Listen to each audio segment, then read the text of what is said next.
우리가 하나님을 알면 얼마나 알겠습니까? 피조물인 인간이 창조주인, 전능하신 하나님에 대해서 알면 얼마나 알겠는가? 성경은 이렇게 말씀합니다.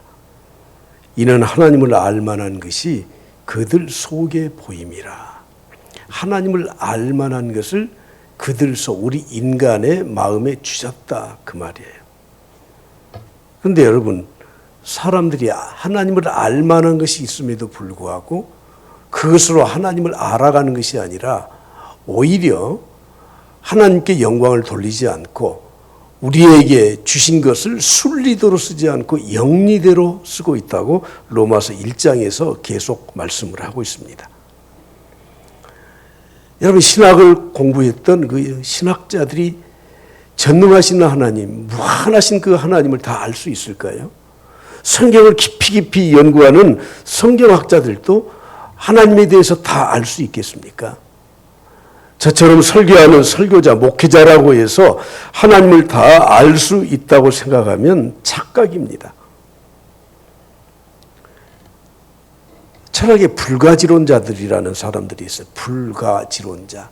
알지 못하기 때문에 우리는 믿을 수 없고 그리고 없다고 생각하고 산다, 그런 뜻이에요. 여러분, 내가 다 알지 못한다고 해서 있는 것이 없는 건 아니지 않습니까? 그 사람이 알지 못할 뿐이죠. 그런데 하나님은 우리에게 하나님을 알 만한 것을 우리에게 주셨습니다. 그리고 그 하나님에 대해서 소개하고 있는 책이 성경 말씀이에요.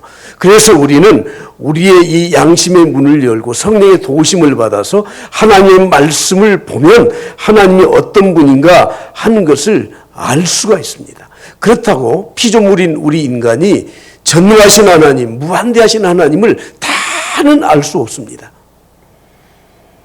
하나님이 우리에게 계시하신 말씀 안에서만 알 수 있고 성령께서 지혜를 주실 때 우리는 그것을 깨달아 알 수 있는데 그렇다고 하나님을 다 알 수 없는 거예요. 그렇지만 성경에서 우리에게 가르치신 말씀대로 하나님을 아는 정도를 통해서 얼마든지 구원을 받을 수 있을 뿐만 아니라 하나님의 뜻을 알고 살아갈 수 있기 때문에 우리는 염려하지 않아도 됩니다. 다만 하나님의 그 깊으신 뜻을 우리가 다 헤아려 알기는 좀 어렵다, 그런 뜻이에요.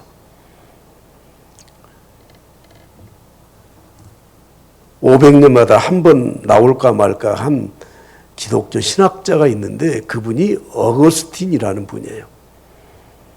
기독교 역사의 초기에 기독교의 모든 교리들을 뼈대를 다 놓으신 분이에요. 성경은 우리에게 말씀합니다. 우리를 만세 전부터 택하셨다. 그래서 애정론이라는 것을 우리가 받아들이고 살고 있습니다. 근데 어거스틴은 이렇게 말했습니다.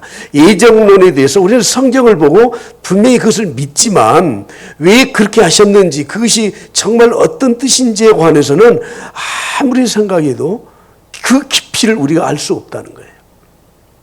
그러면서 예를 들었습니다. 이와 같은 어려운 하나님의 뜻을 다 헤아려 아는 것은 이렇게 비유할 수 있다는 겁니다.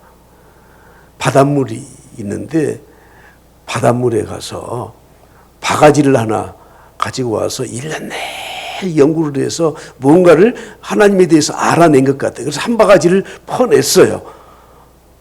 어떻습니까? 바닷물이 다 없어지는 겁니까? 하나님을 알아가는 것은 바로 그런 것이라고 어거스틴은 소개했던 것입니다. 그래서 성경은 하나님에 대해서 너희들이 연구하고 공부하고 참 파헤치고 그러라고 성경은 말씀하지 않습니다. 힘써 여호와를 알고 하나님을 사랑하라, 하나님을 믿어라, 하나님 말씀에 순종하라, 하나님의 말씀을 신뢰하면서 살아라, 이렇게 말씀하고 있지 하나님을 연구의 대상으로 삼아라라고 성경은 말씀하지 않습니다. 저는 오늘 먼저 심히 부패한 인간이 사는 길에 대해서 말씀을 드리면서 첫 번째, 하나님은 어떤 분이신가 하는 것을 좀 본문 말씀에서 찾아보려고 합니다. 지난 30-40년 전부터 교회 안에 큐티라는 말이 들어왔어요. 큐티는 영어로 quiet time, 조용한 시간에 하나님을 만나는 시간, 그래서 우리 한국말로는 경건의 시간 이렇게 번역을 했습니다. 참 좋은 방법이에요. 우리가 성경을 보고 하나님을 알 수 있는 방법이 여러 가지가 있죠. 설교 시간에 잠깐 설교를 들으면서 그 말씀이 그 말씀이었구나. 아니면 또 구체적으로 성경을 배우면서 성경 공부를 통해서 또 제자 훈련을 통해서 또 어떤 분은 자기가 경험했던 간증을 들으면서 하나님은 그러신 분이야. 우리가 그렇게 알 수 있지만 그러나 내가 직접 하나님의 말씀을 통해서 하나님을 알아가겠다 하는 것이 큐티를 하는 거예요. 큐티의 장점은 여러 가지가 있습니다. 그러나 또 단점도 있습니다. 자기 혼자 성경을 깊이 본다고 해서 잘못 해석을 하게 되면 이단적인 사상에 빠질 수 있는 오류를 범하기도 합니다. 그러나 큐티를 통해서 내 자신을 깨닫고 하나님은 이런 분인데 내가 그랬구나. 하나님은 사랑하라 이렇게 말씀하셨는데 내가 정말 사랑하고 있는지, 내가 저 사람에게 미워서 한두 마디 말을 던진 거 내가 잘못했는데 이렇게 깨닫기 위해서 큐티라는 것을 하는 거예요. 그리고 오늘 저는 큐티는 아니지만 오늘 본문 말씀 가운데서 내가 내 눈으로 보고 손으로 짚어가면서 하나님은 어떤 분인가 하는 것을 오늘 좀 본문에서 한번 찾아보려고 하는데, 예레미야 17장 5절 하반절 말씀 뒷부분을 다 같이 보시죠. 시작. 마음이 여호와에게서 떠난 그 사람은 저주를 받을 것이라. 자, 이 말씀을 통해서 하나님은 어떤 분이십니까? 마음에서 하나님을 떠난 자를 저주하시는 분이다. 하나님은 저주를 하시는 분이다 하는 것을 알 수 있잖아요. 그런데 그 17장 5절 앞부분에 보면 무릇 사람을 믿으며 육신으로 그 힘을 삼고 마음이 여호와께서 떠난 자, 다시 말해서 사람만 의지하는 자, 육신에 자기의 힘만 의지하고 여호와에게서 마음이 떠나버린 자는 저주할 것이다 이렇게 말씀을 하고 있습니다. 또 한번 찾아보시죠. 하나님은 어떤 분이신가? 7절 말씀에 내려가서 보겠습니다. 그러나 무릇 여호와를 의지하며 여호와를 의뢰하는 그 사람은 복을 받을 것이다. 하나님은 저주하시는 분으로 알고 있었는데 7절에 보니까 또 복을 주시는 분이다. 하나님 의지하고 하나님 의뢰하는 자에게는 복을 주시는 분이다. 이 두 가지를 오늘 본문에서 우리는 알 수 있지 않습니까? 여러분, 사람들은 어렵고 힘들면 하나님이 계실까 하는 의심을 품게 되고 하나님을 떠나는 경우도 있습니다. 그런데 그럴 때라도 우리는 하나님 의뢰하고 하나님 의지하게 되면 하나님께서 복을 주신다고 하는 것이에요. 요즘처럼 코로나19 때문에 우리가 일상적인 삶을 다 하지 못하고 사회적 거리두기라고 해서 예배 시간에도 자유롭게 못 나오고 모여서 친교하는 시간도 또 성경 공부하는 시간도 모두가 다 생략되어 있지 않습니까? 그럼에도 불구하고 우리는 이럴 때 더 하나님을 의지하게 되면 하나님께서 우리에게 은혜와 축복을 주실 줄로 믿습니다. 할렐루야. 할렐루야. 예. 여러분, 운동 경기를 하다 보면 중간에 쉬는 시간이 있잖아요. 그걸 하프타임이라고 해요. 전반전, 후반전. 농구는 4개로 나뉘었더라고요. 쿼터제를 하더라고요. 그래서 4분의 1 하고 쉬고 또 그 다음 쉬고 3번을 쉬더라고요. 여러분, 인간은 살다 보면 이 하프타임이 필요해요. 너무 피곤하고 지쳐 있을 때, 번아웃 됐을 때 우리가 잠깐 쉬면서 나를 돌아볼 수 있는 시간을 가져야 되는 거예요. 저는 코로나19가 우리에게 하프타임의 시간이라고 생각합니다. 지금까지 내가 살아왔던 것을 좀 다시 생각을 해보고, 그리고 코로나 이후는 다시 뒤로는 돌아갈 수 없어요. 그래서 이미 이때 유행했던 것들, 이때 지금 사회에 어떤 기반을 쌓았던 것은 그대로 앞으로 나가게 될 겁니다. 그래서 우리들이 다른 데 시간을 못 쓸 때 그냥 나는 못한다 생각하지 말고 하프타임이라고 생각해서 작전을 다시 짜야 돼요. 이런 때에 우리는 무엇인가 새롭게 지금 이런 것들이 되니까 앞으로 이렇게 갈 거야. 공부하고 배우고 준비해야 되는 겁니다. 사람들은 형통하게 되면 교만해지더라고요.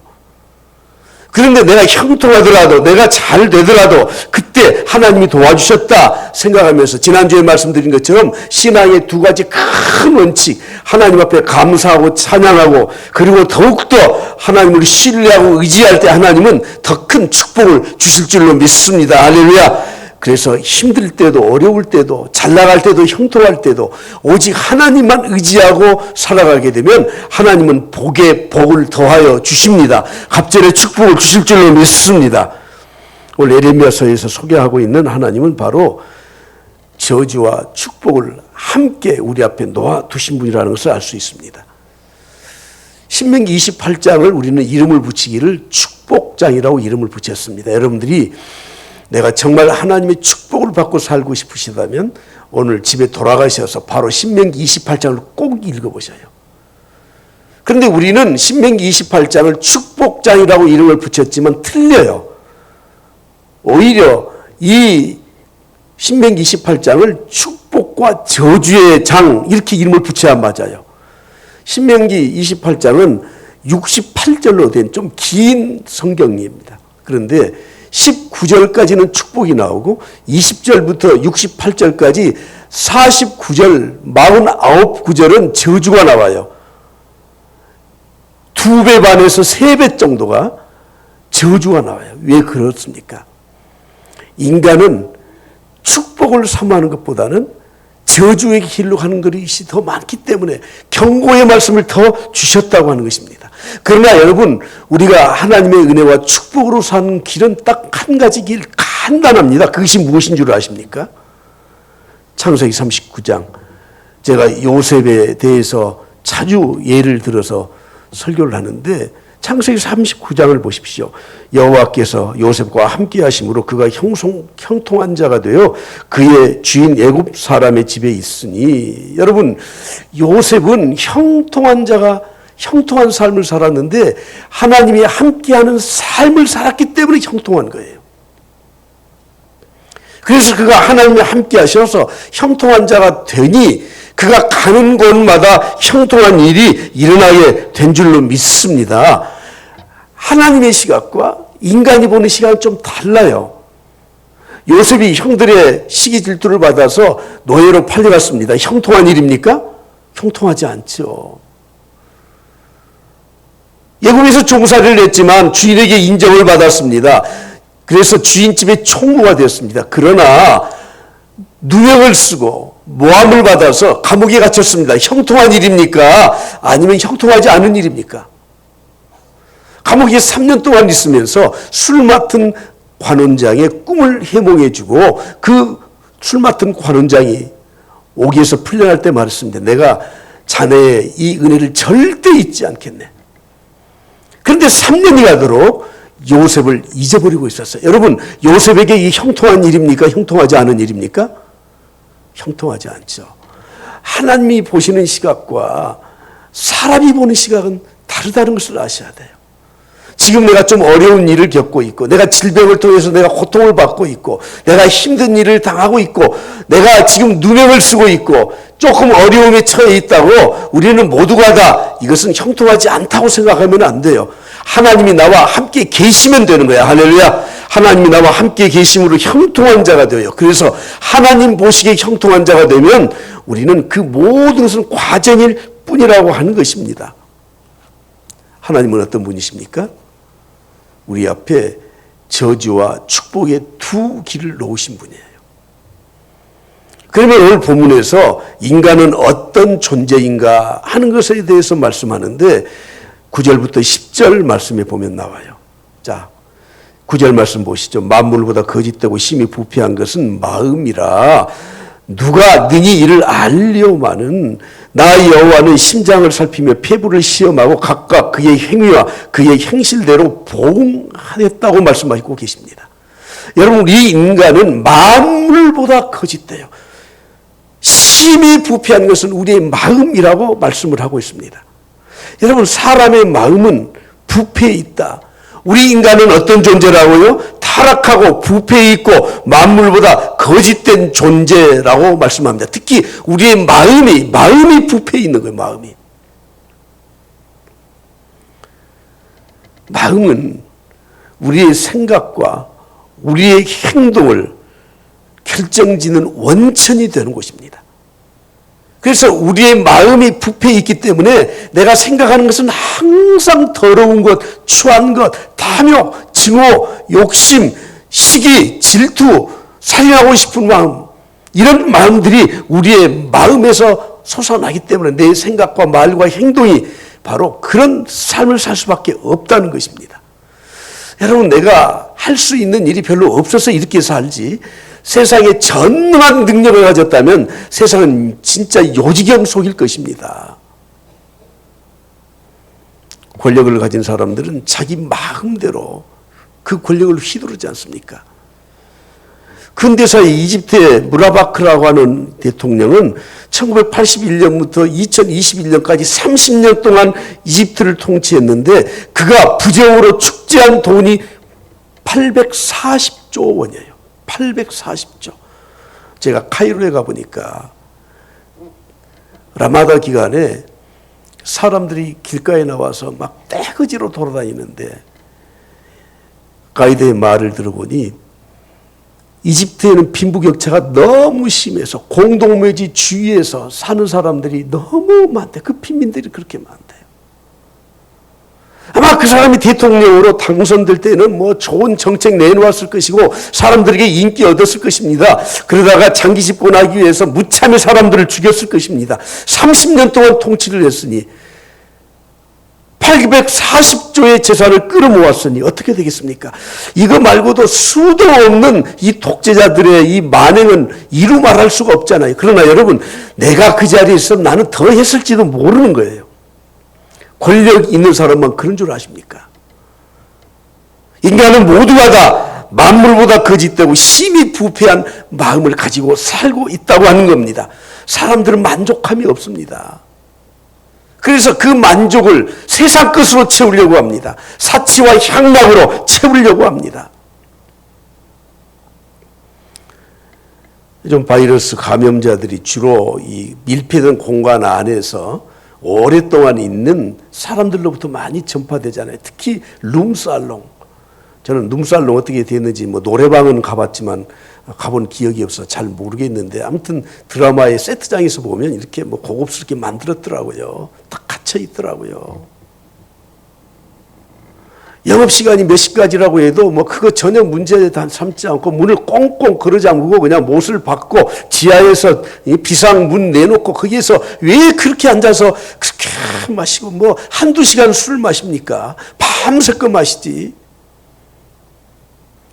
그러면서 얼싸안고 춤추고 나쁜 짓 다 하고 그러니 그게 확산이 되죠. 그런데 여러분 더 중요한 건 무엇이냐면 누구든지 마음만 먹으면 갈 수 있다는 거예요. 우리나라가 그런 나라예요. 선진국에서는 적어도 특별한 계층에 있는 사람들만 가든지 아니면 그곳을 아주 딱딱 막아놨더라고요. 이 뉴욕에 가면 할렘가라고 하는 곳은 특별한 지역으로 딱 제한되어 있는데 우리는 첨단에 가도 그렇고 뭐 저 광주 시내 어디에 가든지 그런 것들이 질비하게 어디든지 시골 동네도 다 있지 않습니까?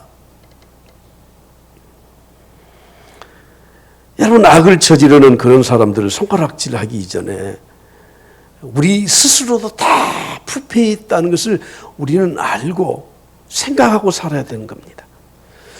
이방신을 섬기거나 미신을 섬기는 사람들이 자기들의 신을 섬기는 방법은 딱 한 가지입니다. 고통받는 것에 대해서 좀 제발 나를 좀 면하게 해 주십시오.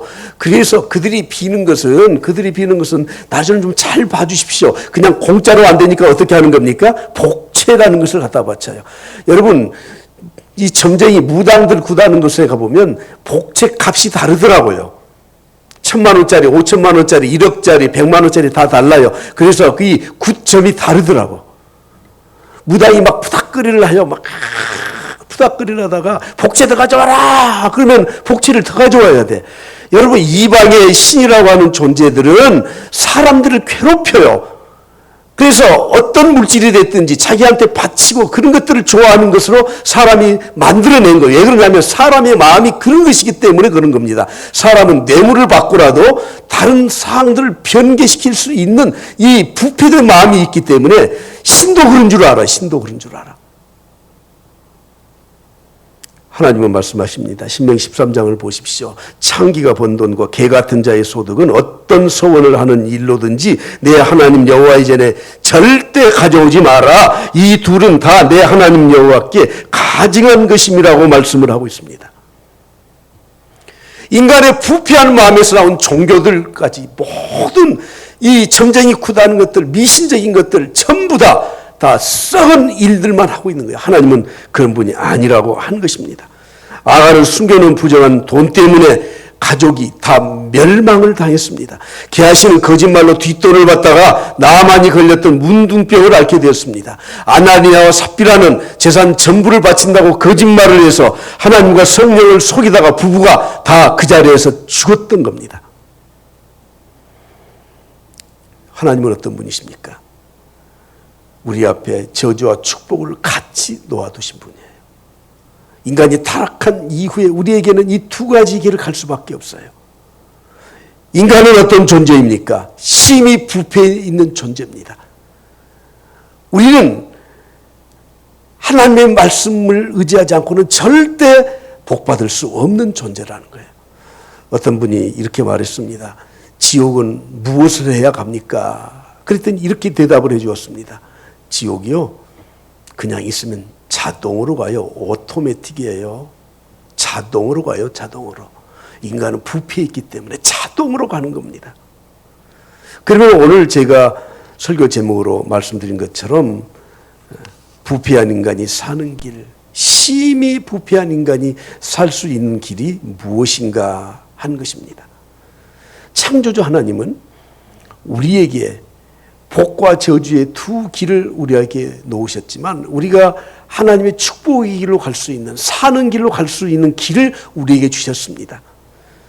내가 곧 길이요 진리요 생명이니 나로 말미암지 않고는 아버지께로 올 자가 없다고 말씀하신 것처럼 우리 주님을 통해서 그 길, the way, the truth, the life, 정말 참 길, 오직 한 길, 그 길로 가야 우리가 살 수 있다는 것입니다. 하나님은 천지를 창조하시면서 우리에게 살아갈 수 있는 방법을, 그 방법을 다 알려주셨습니다.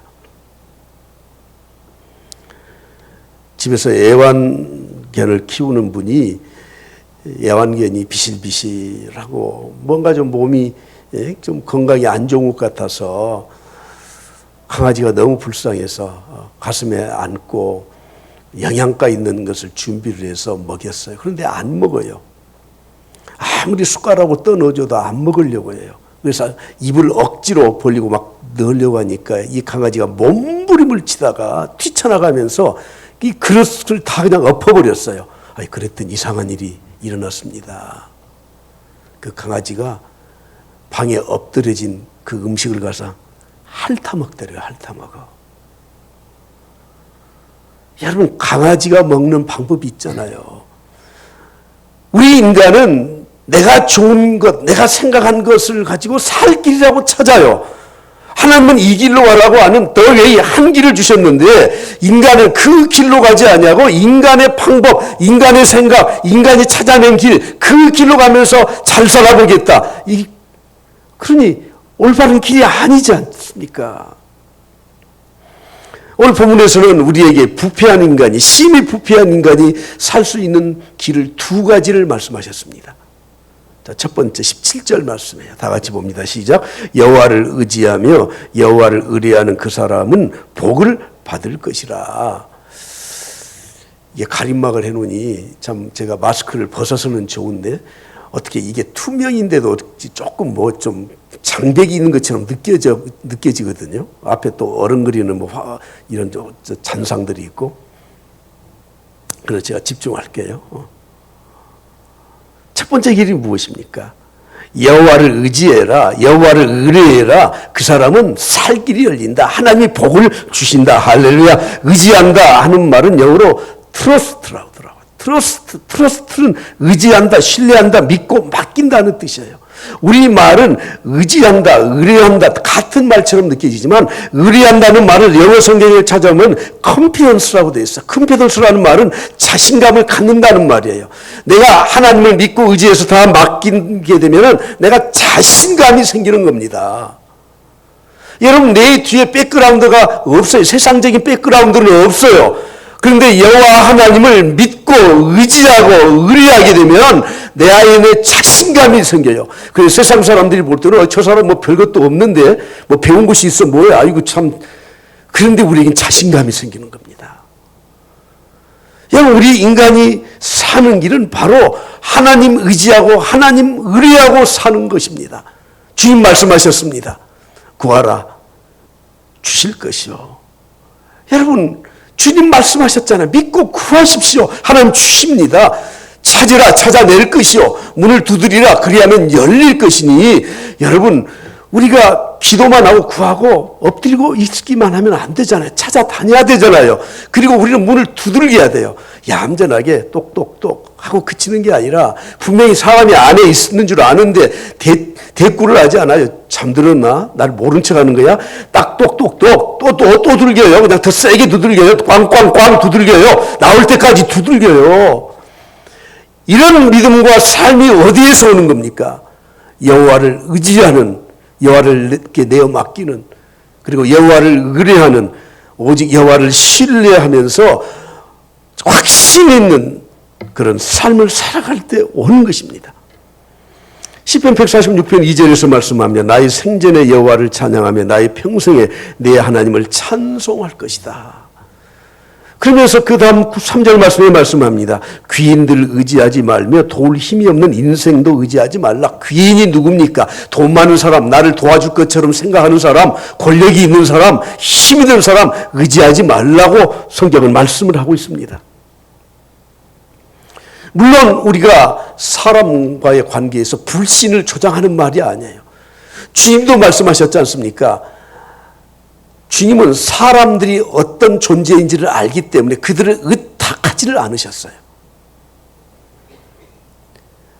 사람을 의지하는 것은 별로 좋은 것이 아니에요. 사람은 항상 가변성이 있지 않습니까? 최근에 정년 퇴임 이전에 좀 일찍 교수직을 퇴임하시고 강진에 내려와서 사시는 교수님이 계시더라고요. 이분은 심리학자인데 이분이 책도 쓰시고 강의도 잘하시고 광주에 오셔서 좋은 강의도 굉장히 많이 해주셔요. 그분이 쓴 책에 이런 구절이 나와요. 요즘 착한 어린이, 착한 아이 증후군이라는 거 아시죠? 좀 착한 게 좋은데 착하게만 살려고 하니까 자기 주장을 잘 못해. 손해보고도 그냥 착하게 넌 착한 아이야. 그런데 이게 어른이 될 때까지 항상 그렇게 되니까 마음에 스트레스가 너무 쌓이는 거예요. 그래서 착한 사람들이 마음에 상처도 많고 착한 사람들이 속병도 많고 화병도 있고 착한 사람들이 암에도 더 걸린대요. 그래서 이분은 심리학자라 상담하면서 이렇게 말씀을 하시더라고요. 힘들고 어려우면 이렇게 말해라. 시집 갈 때 며느리가 시어머니한테 어머니 제가 잘 모실게요. 한 달에 얼마씩 용돈도 꼭 드릴게요. 그래서 꼬박꼬박 용돈을 드려요. 근데 여러분 아이 낳고 생활비 더 들어가는데 힘들어요? 힘들지 않아요? 힘들어. 근데 이제 끙끙 앓아요. 맞벌이 하면서 돈을 벌어도 도대체 이게 생활비가 감당이 안 돼. 그분은 이렇게 말하더라고. 그렇게 힘들게 살지 마라. 어머니한테 가서 말해라. 말해라. 내가 다음 달부터는 죄송하지만 용돈 못 드려요. 어머니 알다시피 좀 이렇게 힘들잖아요. 그게 말을 해라. 말을 해라. 상황이 바뀌었다고 말을 해라. 그래야지 혼자 끙끙 앓으면서 그렇게 가슴앓이 하는 게 그게 올바른 방법이 아니다. 아, 제가 좀 박수를 쳤어요. 그렇구나. 그래서 내가 혹시 누구한테 약속을 했더라도 아, 내 상황이 그러니까 이해해줘. 그러면 되겠구나. 근데 가만히 생각해 보니까 너무 그러고 살아도 신용 없는 사람이 될 것 같아. 그러면서 한 가지 깨달은 게 있어요. 그래. 사람 너무 신뢰하지 말자. 사람 말 너무 믿지 말자. 여러분, 그 불신하는 말이 아니에요. 오늘 우리는 하나님만 의지하고 하나님 신뢰하면서 살아야 되는데 세상에 의지할 게 너무 많다고 생각이 드는 거예요. 두 번째, 8절에 있는 말씀이에요. 심히 부패한 인간이 살 수 있는 방법, 살아갈 길. 그 첫 번째 뭐라고요? 하나님 의지하고 하나님 의뢰해라. 두 번째는 내가 있어야 될 자리에 있어야 돼요. 8절 말씀 다 같이 봅니다. 그는 물가에 심겨진 나무가 그 뿌리를 강변에 뻗치고 더위가 올라올지라도 두려워하지 아니하며 그 입이 청청하며 가무는 해에도 걱정이 없고 결실이 그치지 아니함 같으리라. 할렐루야. 할렐루야. 나무는 땅에 뿌리를 받고 있잖아요. 그런데 그 뿌리가 항상 물 있는 곳으로, 영양분 있는 곳으로 뿌리가 뻗어가지 않습니까? 물이 없다고 이 나무가 스스로 자기가 자리를 옮겨서 이웃집으로 못 가요. 못 가. 우리 그리스도인들은 정신 차려야 할 게 딱 한 가지 있어요. 여러분, 우리가 하나님을 알고 하나님의 자녀가 되었다면 우리는 절대 하나님을 떠나서는 살 수 없다는 것을 마음에 깊이 새기고 살아야 되는 겁니다. 우리는 하나님을 떠나서 살 수 없는 존재예요. 하나님의 은혜가 아니고서는 살 수 없어요. 좀 힘들다고 우리가 하나님 떠나서 사는 길은 그것은 하나님이 주신 축복의 길로 가는 것이 아니에요. 우리 인생은 누구든지 뿌리를 하나님께 두고 살아야 돼요. 성도들은 더군다나 우리의 뿌리를 하나님께 깊이 뻗치고 살아야 하는 것입니다. 하나님께 뿌리를 내리고 내가 있어야 될 자리에 있어야 돼요. 그렇게 되면 더위가 올지라도 두려워하지 않습니다. 가뭄은 해에도 걱정이 없습니다. 결실이 그치지 않는다고 성경은 말씀을 하고 있습니다. 그러나 하나님을 의지하지 않는 사람들은 6절 말씀에 이렇게 말씀합니다. 그는 사막의 떨기나무 같아서 좋은 일이 오는 것을 보지 못하고 광야 간조한 곳 건건한 땅 사람이 살지 않은 땅에서 살 것이라고 말씀을 하고 있습니다. 아무리 노력을 해도 여러분 간조한 땅 건건한 땅 그곳에 있는 나무는 결실을 할 수가 없지 않습니까? 에레미야 선지자는 에레미야를 시작하는 첫 부분에 이렇게 말씀해요. 에레미야 2장 13절을 보십시오. 내 백성이 두 가지 악을 행하였다. 그런데 그 악의 첫 번째는 생수의 근원되는 여호와 하나님을 버린 것이다. 두 번째는 자기들이 살 길을 찾는다고 웅덩이를 파서 거기다가 물을 붓는데 터진 웅덩이에 물을 붓고 사는 것이다. 이렇게 말씀하고 있습니다. 사랑하는 성도 여러분, 우리가 뿌리를 하나님께 깊이 내리고 살아야 돼요. 아무리 세상 풍파가 몰아쳐도 아무리 불경기가 와도 전염병이 창궐해도 세상에 힘든 일이 있어도 우리는 절대 우리의 이 뿌리를 믿음의 뿌리를 절대 놓쳐서는 안 되는 줄 믿습니다. 할렐루야. 할렐루야. 예. 하나님은 어떤 축복을 주시는 줄 압니까? 시편 128편 1절 2절에 말씀합니다. 여호와를 경외하며 그의 길을 걷는 자마다 복이 있도다. 2절 다 같이 시작. 내가 내 손이 수고한 대로 먹을 것이라 내가 복되고 형통하리로다.